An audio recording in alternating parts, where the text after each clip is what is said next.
గణనాథుని ఆశీస్సులతో గణేష్ నవరాత్రి ఉత్సవాలను వైభవంగా నిర్వహించామని రాజమహేంద్రవరం గణేష్ ఉత్సవ కమిటీ అధ్యక్షురాలు జక్కంపూడి విజయలక్ష్మి పేర్కొన్నారు.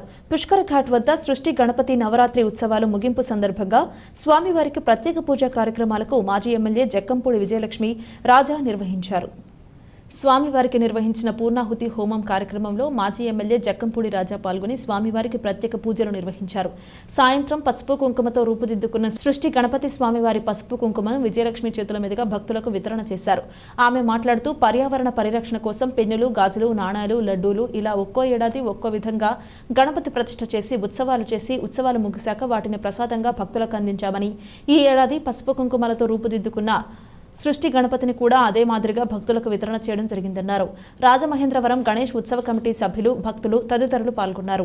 ప్రతి సంవత్సరం గణపతి నవరాత్రోత్సవాల్ని మన పుష్కర్ ఘాట్లో రాజమహేంద్రి గణేష్ ఉత్సవ కమిటీ ఘనంగా నిర్వహించడం జరుగుతుంది. కులాలకి, పార్టీలకి, మతాలకి, రాజకీయాలకి అతీతంగా ఈ రాజమహేంద్రి ఉత్సవ కమిటీ గణేష్ నవరాత్రోత్సవాన్ని నిర్వహించడం జరుగుతుంది.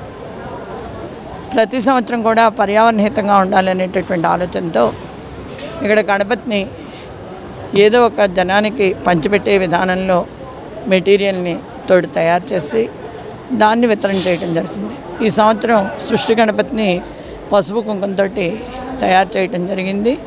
ఈ సృష్టి గణపతి యొక్క ప్రసాదాన్ని మహిళలందరికీ కూడా వితరణ చేయడం జరుగుతుంది. అదేవిధంగా ప్రతి ఒక్కరు కూడా సుఖ సంతోషాలతోటి, శాంతి సౌభాగ్యాలతోటి, ఆయురారోగ్యాలతోటి, ఐశ్వర్యంతో వర్ధిల్లాలని రాజమహేంద్రి గణేష్ ఉత్సవ కమిటీ పూర్తిగా మనస్ఫూర్తిగా కోరుకుంటున్నామని చెప్పేసి తెలియజేసుకుంటాం.